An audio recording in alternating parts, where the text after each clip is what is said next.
Hello, welcome to Election Talk. I'm Montgomery Community Media reporter Doug Tallman. For the next 30 minutes, we will break down the results of yesterday's election in Montgomery County, the winners, the losers, the issues, and the surprises. And we will answer the question, what's next? We have a great panel here today, starting with my immediate right, Susan Heltemes, government relations professional and commentator on MCM's 21 This Week. Next to Susan is Sean Winkler, a lobbyist and Maryland political consultant. And next to Sean is Valerie Ervin, a former county council member and a former candidate for Maryland governor. Let's get right to it, folks. So we have a new county executive, Mark Elrich, and who handily beat Nancy Florine and Robin Ficker. The number one question to me is, what happens to Amazon? We've heard a lot of news this week about maybe it's going to be in Crystal City, maybe it's going to be in multiple locations, but if that is indeed just folderol, what will it mean for Montgomery County? 2 days after the primary, the New York Post front page, not that that's a great journalistic thing, but on the front page of the New York Post was, because of the Democratic primary victor in Montgomery County, Maryland, Amazon has taken Montgomery County off the table. And so as a result, Robin Ficker took his family vacation to Seattle to visit his son. He met with Amazon. And so this week we heard Crystal City and a place in New York. I think that if the results had been slightly different, since Jeff Bezos is so close, I think if Councilwoman Florine had won, I think there might have been a second conversation.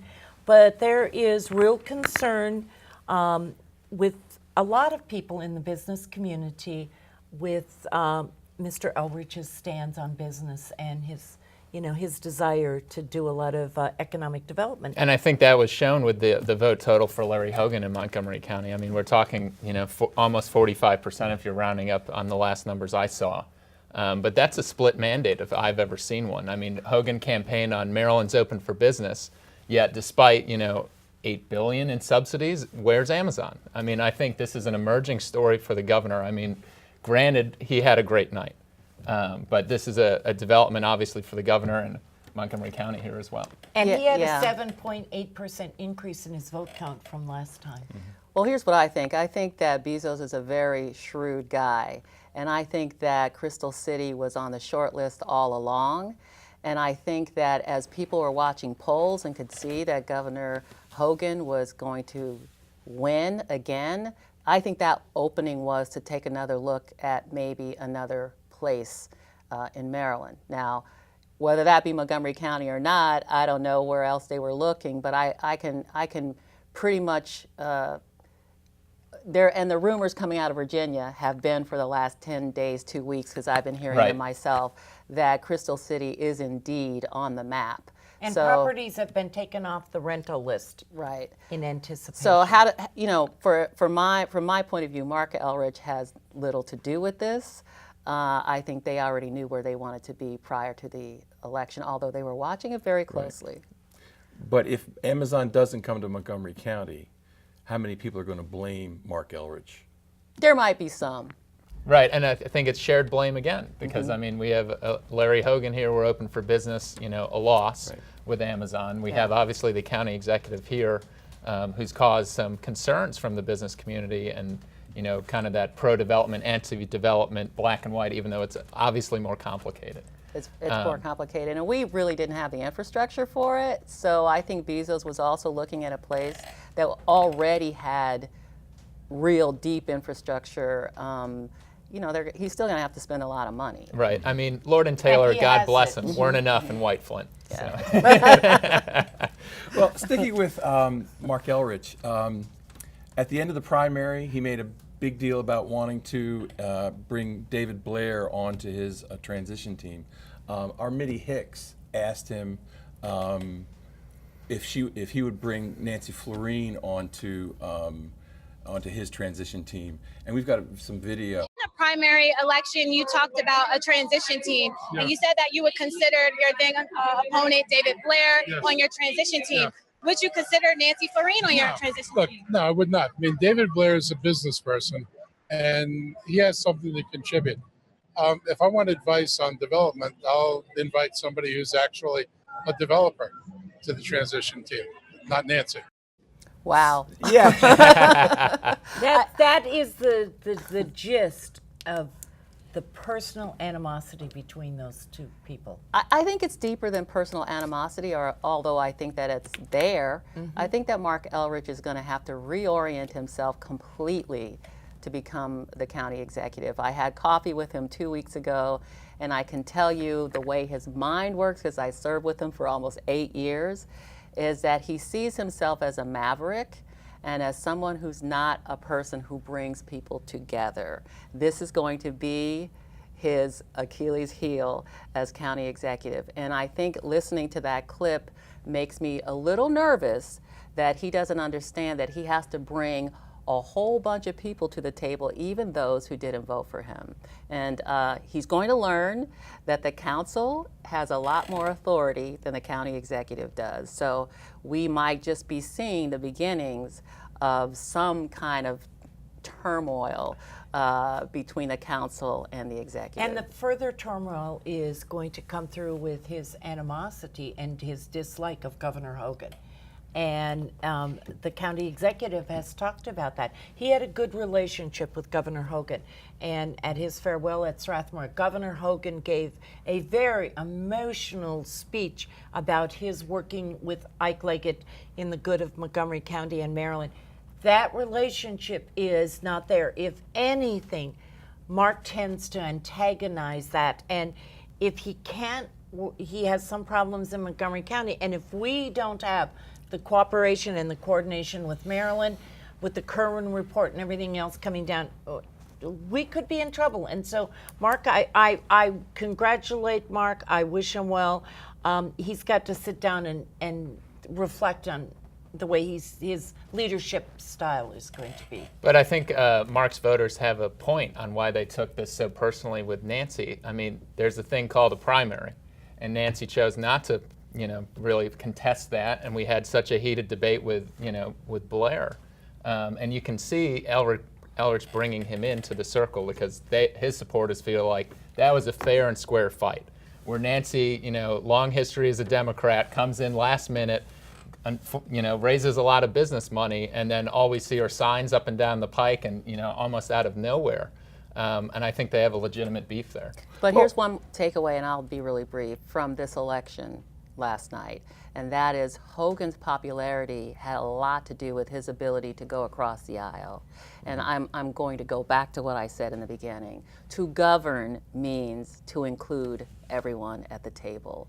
And I think it's not only going to be a problem in Montgomery County, as Susan just stated, but it's going to be a statewide problem for Montgomery County because Ike Leggett was the consummate bringing together of people and the consummate sort of like middle of the road leader. And so I think we're going to see some push and pull going on around that. Well, the one thing I'd say about Florine's defense is, one, she followed the law. Oh, sure. And is there a law in Maryland that wasn't drafted and vetted by the Democratic Party? So that date that she filed, she announced that she was going to be an independent, and she had to have her signatures in. That was set long ago by probably a Democratic majority General Assembly, and for the Democrats to say this was wrong. Very true. It seems like, okay, you can't have it both ways. Well, Sure. Nancy said throughout that we are at a pivotal moment in Montgomery County. There was Robin Ficker over here who would have probably just cut Montgomery County government to bits and probably would have done anything he could to cut taxes. Who knows what would have happened. Mark is over here who there isn't a social program he doesn't like. He calls himself a socialist at times. He has a totally different viewpoint than Robin Ficker did. And Nancy said from day one, we are at a pivotal moment and we need someone more centrist, a moderate. And that's where she took off. And the voters showed her. Mark is from Silver Spring, Tacoma Park, where Valerie and I both know that's where the votes are. And he has endeared himself and worked with the voters there for a very, very, very long time. And Nancy lives in Garrett Park. And besides challenging the Democrats, which, you know, because of Jealous, it didn't work for Jealous, but you saw signs everywhere at the polls, you know, top to bottom Democrats. And, you know, defeat Trump, vote Democratic. And so she did it. A lot of people applauded her because there's only one female on the county council now. And, you know, they said, we need more women. But it didn't work. So speaking about the county council, getting back to Valerie's point about how he has a way of not bringing people together, how is he going to deal with this new county council? You've got 5 incumbents, 4 brand new people. I'm sure the brand new people are not going to want to sit on their hands for very long. And Elrich is going to need them to fund the programs that he wants. So how do you envision him dealing with them? Well, the council is a very interesting place. I served there for 2 terms, and prior to that I was chief of staff to a county council member. So I worked in that building for quite a long time. And I know in every new administration, it takes a while for people to get their sea legs. But this year in particular, so many new people, it takes a long time to figure out your role. And it's a complicated government. It's a very well-run government, but very complicated. I think Mark is going to have his hands tied with just learning how to be the county executive. Meanwhile, the county is going to be looking at a pretty large budget deficit. So I think for the first several months, maybe the first year, people are going to be like huddled in their offices trying to figure out what this budget document means and what it says, and how that relates to the constituents or the voters who voted for them. You know, I was at Leisure World yesterday, and 3 of the new at-large people, Evan Glass, Gabe Albornoz, and Will Juwando, were at Leisure World. And along came Mark Elrich, Jamie Raskin, Ben Cardin, the who's who of, you know, Democratic Party, and they were taking pictures. And they were saying, here's to the winners, these are the leaders, the new leaders of Montgomery County. They embraced Mark Elrich. And granted, it was a photo opportunity, but they were all chatting and talking for a very long time. And I think those gentlemen are ready to work. And they're all very ambitious, I might add. And I think that if Mark goes straight and is not successful, any one of those 3 plus a whole lot more could challenge him next time. Oh, they're already thinking about Yes. it. Sure. Right. Especially with term limits. I mean, the only reason we're seeing this turnover to begin with, and now granted, you know, Will Juwando is not a neophyte. He's been running for, you know, seats on and off for a while. And then there's Gabe Albornoz, who as the head of the rec department and the former chair of the party has to step up and is supposedly going to chair a committee already now. They're, you know, Mark. Well, they're ambitious, but they've never served. Right. And I tell people all the time who want to run for office, that's great. It's exciting to have all these new people, a lot of young people, but you're going to get in there and get your hands real dirty, and you're going to have to take some votes that are unpopular, and that will put you in a completely different mindset than the one you had when you walked in the door. Right. So everybody loves you now until you have to take a vote that's going to really upset a lot of your constituents. Now, Robin Ficker last night, as he was giving his concession speech, had an interesting thing. He said, listen, Montgomery County, you're going to get a tax increase. You mentioned the deficit. Sean, what do you think? Do you think that they're going to be coming after the pockets, or will they be cutting the budget? I think they're going to be coming after the pockets. I mean, just, you know, the playbook that we've seen that's kind of propelled Ficker's career has come from kind of this tax and spend attitude that, you know, we've seen from Rockville. And I don't necessarily think that's going to change, especially when you look at the county executive's background. Right. Well, also, what gave rise to term limits was Absolutely. people, you know, walked to that ballot box and said, don't raise my taxes anymore. And the punishment was term limits. Now, I think the danger of term limits we will see very shortly, and that is these neophytes, as we're calling them, aren't going to be making these decisions on their own, because the very, very good council staff, many of them who've been on the council staff for a long, long time, are going to be pretty much making those decisions alongside those council members because they haven't been around long enough to understand it. And so as you look around the state at those communities that do have term limits, the biggest gripe is that the staff becomes the shadow council members. And I think Montgomery County is very proud of its history for having really, really good government and very strong elected leaders and elected officials. We are going to see something happen here that I don't think is good for the county. And that is often the lament. It's staff empowerment. And areas that have done term limits go back 2 years later and said, you know, we let the cat out, and now what the heck are we going to do? And so really experienced staffers are going to be highly coveted by the new council people. Okay. We should have the results from the county council race, and I think it's interesting that Evan Glass, now he's been been running for years, was a top vote getter. What do you think that means to? I mean, you know, Hans Riemer was the top vote getter in the primary. What does that mean going into this upcoming council session, that somebody who is brand new on the council is #1 in the hearts and minds of Montgomery County? I don't They're really all think 19%. it doesn't Yeah. matter. I think everybody walks in the door as equals. It's not like you sit at the dais and say, well, I got more votes than you. I think where that matters is where they're going to go in the next election cycle. And who? Ulrich used it. Well, he, you know, as someone who's been around politics for a long time, and I watch these things happen, it doesn't really matter, and most people don't know.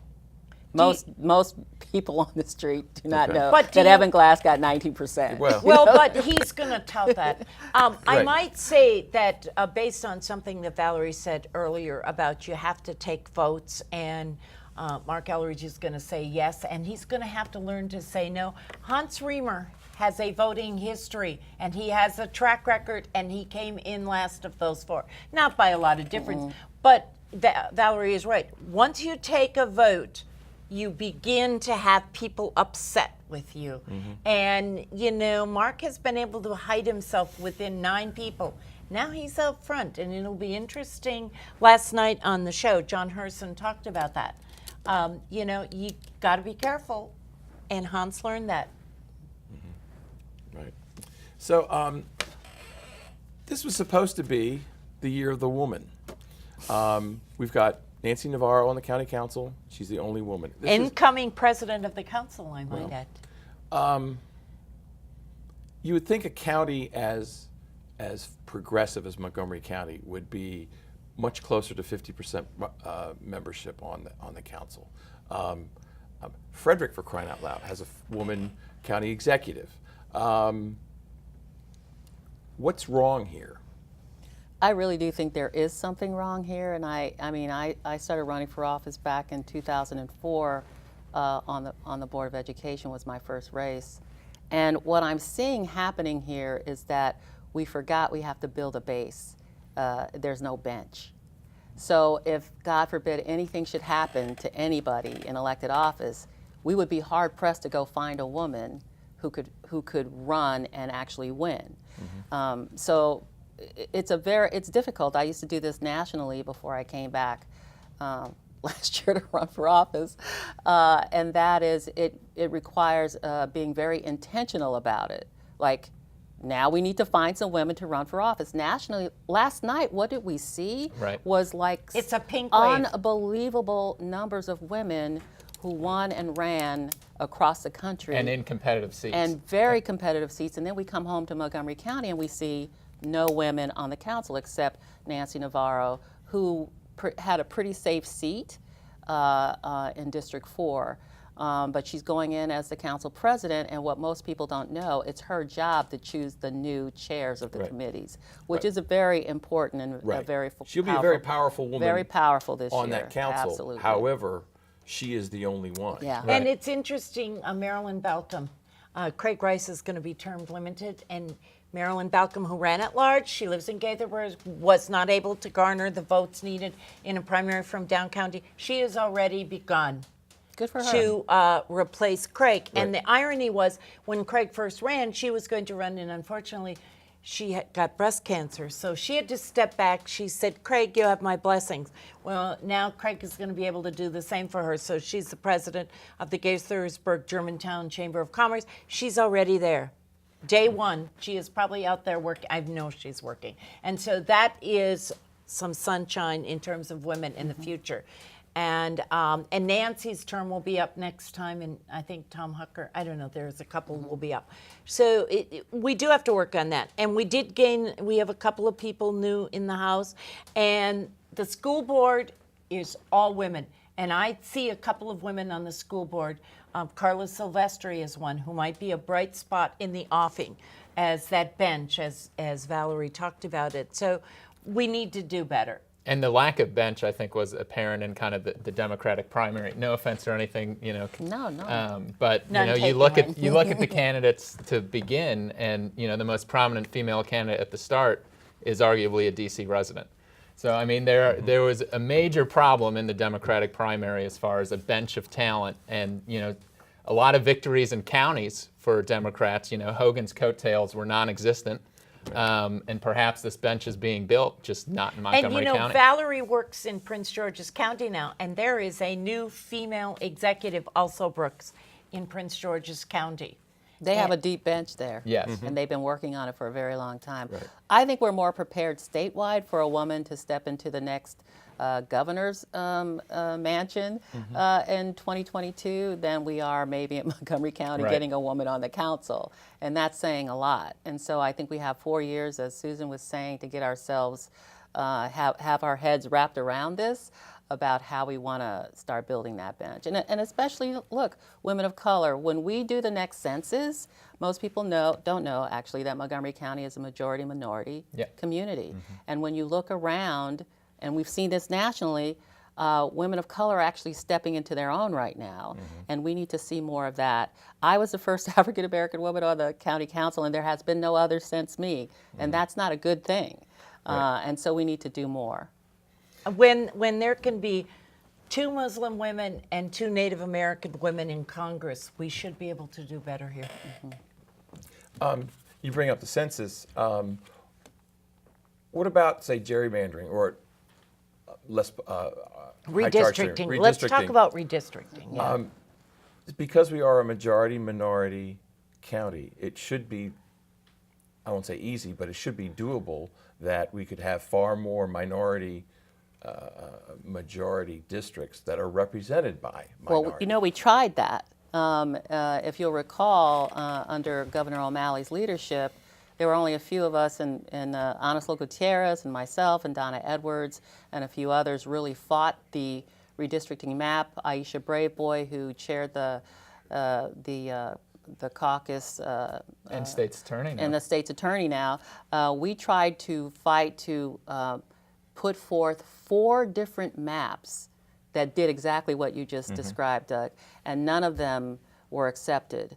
And some people believe that we should have filed a civil rights suit, because here in Montgomery County is what happened in Congress was Donna Edwards, who had a portion of Montgomery County in District 4 was written completely, her whole map left the county and went into Anne Arundel County. I mean, the redistricting that happened under O'Malley was really bad, because if you look at John Sarbanes' district, it is one of the most gerrymandered districts in the country. And so hopefully, one of the things that Democrats were hoping was for a Democratic governor to win, to be able to redraw these districts in a more Democratic way. But I think now Hogan has a responsibility, because all these Democrats and independents crossed over to vote for him, that this process has to be a different process this time. I'd like to add to that, however. The Democrats are up, it looks like 7 now, 7 people in the House, and the Republicans focused on 2 things only in this campaign. The first was get Hogan reelected. The second was to flip 5 seats in the Senate. And if they flip 5 seats in the Senate, the Senate would no longer be veto-proof. Well, actually, the Democrats came up won. They actually gained 1 seat. So that is not going to happen. And as redistricting goes, the governor presents a plan. The Democrats then have 45 days to respond. And what is going to happen? The Democrats' plan is going to go through. Hogan's plan, he can do all he wants. The Democrats are going to go with their plan because of the way the House and Senate are looking. So when the time comes, we have a couple of years to work on that. Democrats need to get their act together, not only in Montgomery County, but to work with everybody to say we need to be a little more judicious. However, when you look at Maryland's districting, it is a little egregious, but it is nothing in comparison to Texas and Ohio and Pennsylvania and Florida, where the Republicans totally wiped out Democrats. And last night they were saying, But this isn't sliding scale morals, right? No. I mean, Hogan has messaged right. redistricting and having Right. a But- bipartisan commission, Yeah. and that's I think a big reason why he played so well with independents and kind of lean D voters. you can do that, but and- Democrats, the day will come, the Democrats are going to rule that issue. And so it's up to It doesn't mean we're going to do it right. 'Cause Absolutely. No, but yeah, I the mean- Democrats ruled it last time, and it And, was yeah, a we've big got the- mess. Broken pterodactyl in District 3. That's and- true. That's and true. so- But and last night in the first district, the Democrats did incredibly well, and of course David Trone did win again after spending $17 million. But that district is still in the hands of Democrats, so it's still 7-1. Getting back to the year of the woman, there was one bright spot, at least that I could find, and that was with the House of Delegates. Montgomery County actually picked up 3 women as part of its House of Delegates delegation. Julie Polakovich Carr is replacing Andrew In Platt. 17. In 17, Sarah Love is replacing Bill Frick in 16, and Leslie Lopez is taking one of the seats that was vacated by Charlie Barkley and Shane Robinson. So it works on the House of Delegates. It works on but it does seem awfully curious that it just doesn't work. And I'd love Valerie's thoughts on this, but is it simply different coalitions? Because I mean, the legislature I was is gonna almost say the that. base appeal, right? You're talking environment, you're talking, kind of issues that really resonate. Where county stuff is kind very of different. germane, and It's not germane, it's but- just very different. Right. And also, I will say, because you just brought this up in a different way, and that is running for delegate usually requires the person running to get the blessing of the slate. And that is very different, because when you run for council, you're running alone. Right. And it Montgomery costs County, a lot less to run For- in a district because than they're for teeny council. tiny. And then so when you That's look it. at how many votes you need to win in a district seat this big, how many votes in even a district, I represented a district, is like 10 times that. Right, and a top 3 isn't easier than just me, Yeah. right? It's Right. a totally different ask. Yeah, Right. very Yeah. different animal. Well, but those women, many of those women were top vote getters in their district. Absolutely. Well, and the Interesting. woman in 17 was on the Rockville City Council. Right. No, I So- congratulate them. I think this bodes well for Montgomery County in terms of the kind of bills that they're going to pass in Annapolis when more women get elected. What we bring home looks different, Right. in terms of just pure policy. Right. Okay. Well, I think that's about all the time we've got. And so that's our final word. Thank you to our esteemed panelists, Valerie Ervin, Sean Winkler, and Susan Heltemes for joining us on Election Talk. And thank you for watching. For more coverage of the election, go to our website, mymcmedia.org. Have a great day.